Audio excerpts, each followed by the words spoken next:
What's up everyone, it's Deviantart, and recently the newest Street Fighter has been unleashed onto the fighting game community, which is quickly being considered one of the best in the franchise's history. I bought the game at launch, but I haven't played it yet myself, mostly because I've been suffering through Diablo 4. But there was an article recently that made me shake my head and go, here we go again. The article in question is from thegamer.com, who at this point is an alumni of the channel when it comes to horrendously bad takes.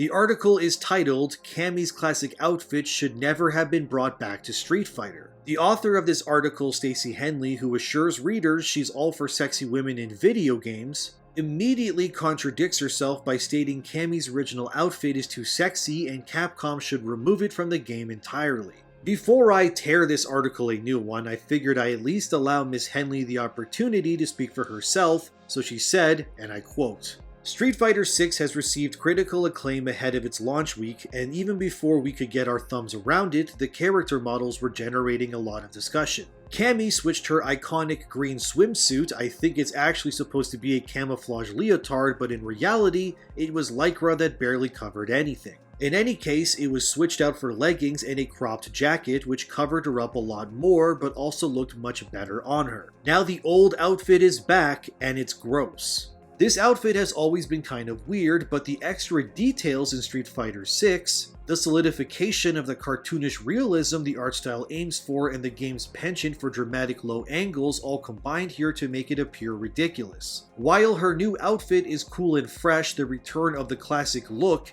is extremely dorky. It's quite the achievement. Cammy has a washboard stomach and powerful thighs, and still manages to make showing her ass off seem like absolute loser behavior. The fabric disappears into a dark void between her cheeks and the front, where a thin strip of tight fabric barely covers her crotch is no better. Once upon a time, I could have seen how this would be an attractive look for Cammy. Back before we could see everything, a tight leotard and bare legs was a good fit for her military origins while offering more sex appeal than a frumpy soldier's uniform. But now that we can see so much more of it, it's clear that the outfit doesn't work. It's only back for raw fan service and it no longer has a place in Street Fighter 6, end quote. What's funny is that she closes out the article saying she won't lose any sleep over Cammy's sexy outfit, yet she took the time to write an entire article complaining about it in the first place. This is nothing new coming from a website that boycotted Hogwarts Legacy and then made multiple articles talking about it in its release window.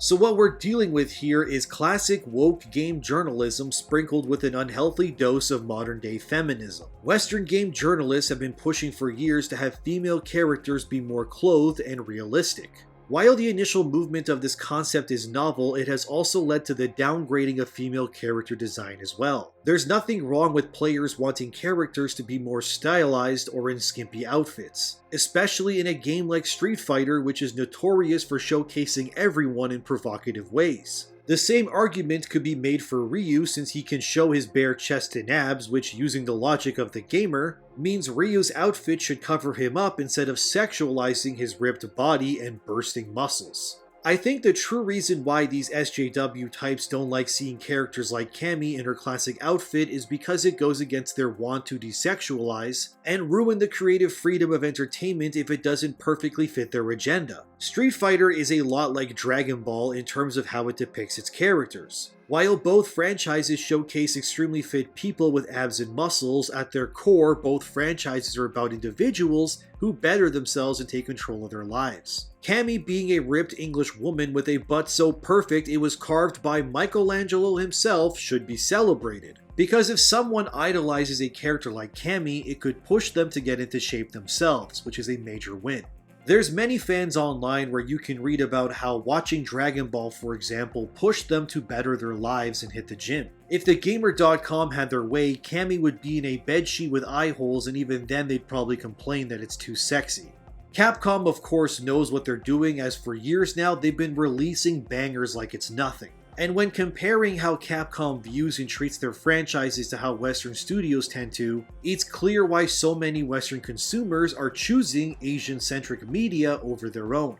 Everything in today's landscape is about nonsense like race and gender, with games and movies feeling more like a lecture than doing what they're supposed to, which is to entertain.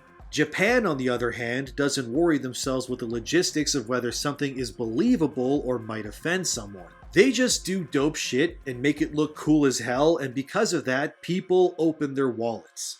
Cammy is a fan favorite because of how cool she looks. From her amazing new outfit to her classic, she's an icon for a reason. If there's any undeniable facts in the world, it's that gravity exists, you need oxygen to breathe, and there's definitely enough Rule 34 content of Cammy to fill multiple museums the world over. Of course, this selective victim complex journalism is always met with backlash due to how moronic it is. Back in November 2022, Screen Rant decided to make a list of things they don't like about Metal Gear Solid. And of course, at number 8, they say that the female characters within Metal Gear are terribly written. Screen Rant's own argument for this doesn't even make any sense, and I quote, "If Kojima focused on making the female characters three-dimensional instead of trying to make them look sexual, they'd be the best written characters in video game history." Even up to the most recent Metal Gear Solid 5, Kojima unfortunately hasn't improved when it comes to writing strong female characters. The most obvious example of the sexism present throughout the whole series is Quiet, a main character who isn't ever seen in anything other than a bikini and becomes obsessed with the protagonist.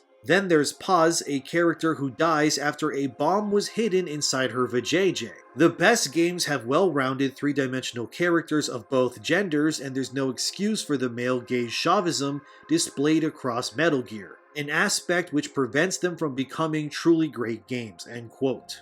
What's funny about Screen Rant's point here is that they dismantle their own argument right there in the beginning. If Kojima focused on making the female characters three-dimensional instead of trying to make them look sexual, they'd be the best written characters in video game history. So Screen Rant openly admits that Kojima does write great female characters, but it's not their writing that bothers Screen Rant, but simply their designs because it's very Japanese and is considered wrongthink in westernized echo chambers. This proves that these Western journal weirdos do love and enjoy Japanese-made characters like Quiet or Cammy, but the social justice warrior part of their brain gets triggered when they see a woman in power who isn't obese or has armpit hair. It's almost as if women can be strong and physically attractive at the same time. It's a crazy concept, I know, but I understand it's hard to believe that having attractive characters in your media will lead to better sales. Why do you think there's barely any women magazines that are still in circulation? Part of it is, yes, the internet exists and kind of makes paper magazines redundant,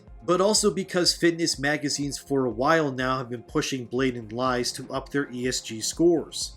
With covers like this with taglines saying this is healthy when what you're seeing here is anything but healthy. There's nothing to celebrate when it comes to being overweight and unhealthy. The point of fitness is to embrace individuals who have worked hard to get to where they are. That's why characters like Cammy or Chun-Li are so idolized by millions of people. They're badass strong women with bodies that in reality take effort to achieve. Whereas being fat takes no discipline or action. Just keep shoving food in your mouth and you'll get there eventually. Of course, we've all at some point heard a fat apologist say, well, obesity runs in my family. But let's be serious, nobody runs in their family, that's why they're obese. TheGamer.com and Screen Rant are evident examples of today's moronic push to reward complacency and NPC-like behavior. They look at someone like Cammy with her abs that could shred lettuce, or Chun-Li with her muscular thighs that could crush diamonds, and what they see is an icon that personifies everything they've been taught to hate.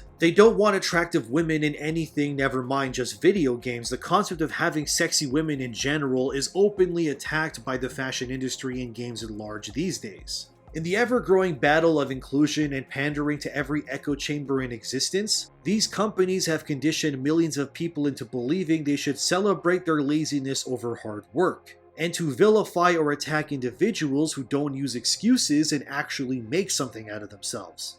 Look, I didn't think I'd be doing a video here about Cammy's sexy swimsuit outfit and then turning the video into a self-help you got this rant. How can you sit there and look at someone like Cammy, Chun-Li, or Quiet and go, ah, these are problematic. But then look at this and go, oh wow, now that's inclusion. There is nothing wrong with how Cammy looks or any other character in Street Fighter. For God's sakes, Zangief looks like he eats entire families of deer for breakfast with how massive he is. But you won't see dudes online crying that Zangief is harmful and should be less muscly. If anything, I want Zangief and people like Cammy to be even more ripped and ridiculous in the future. I want Capcom to respond to these criticisms by giving Cammy a red hot bikini look.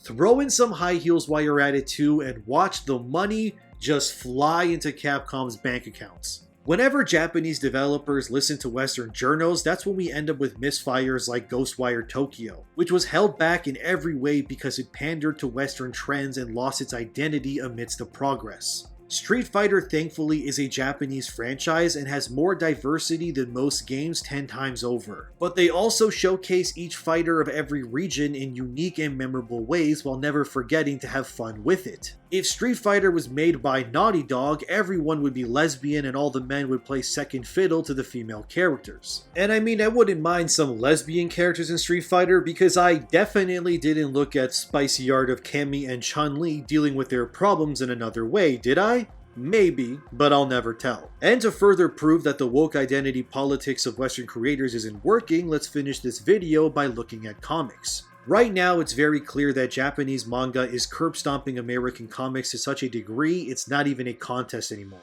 Marvel Comics writer Steve Orlando even openly admits that comic sales across the industry are struggling, and that he expects his current Scarlet Witch series to be cancelled before issue 10. So you're probably thinking, damn, this Scarlet Witch book must be doing pretty badly. Where does it fall in the charts? Is it the 15th highest selling book, the 40th, maybe 60th? Dude, this Scarlet Witch book is sitting at number 8 on the top 10 best-selling comics right now, and it still might get cancelled. This just proves that the self-destruction of American media has had such a monumental aftershock effect on sales that even books in the top 10 aren't selling much. Which means comics in the top 20 or 30 spots are likely selling maybe 1,000 copies or less, if that. The sad state of American media is due to corporations pushing identity politics and nonsensical propaganda down consumers' throats. So like I've been saying this entire video, mangas are outselling American comics so badly it's not even a contest anymore about who's more dominant.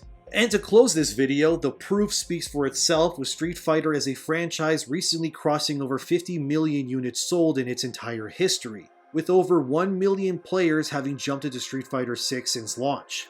If Capcom were to listen to these Western journal morons, Street Fighter and many franchises like it could be suffering the same way that American comics are. Ultimately, what any creative or salesperson should take from this video is that if you want your products to excel and be profitable, look to how the Japanese do it, and for the love of God, do not listen to these Western journalists. Cammy's classic outfit will outsell entire Marvel comics alone in revenue, and I firmly believe that. Sexy women will always sell products, and if you embrace this very obvious reality, you too can profit immensely as well.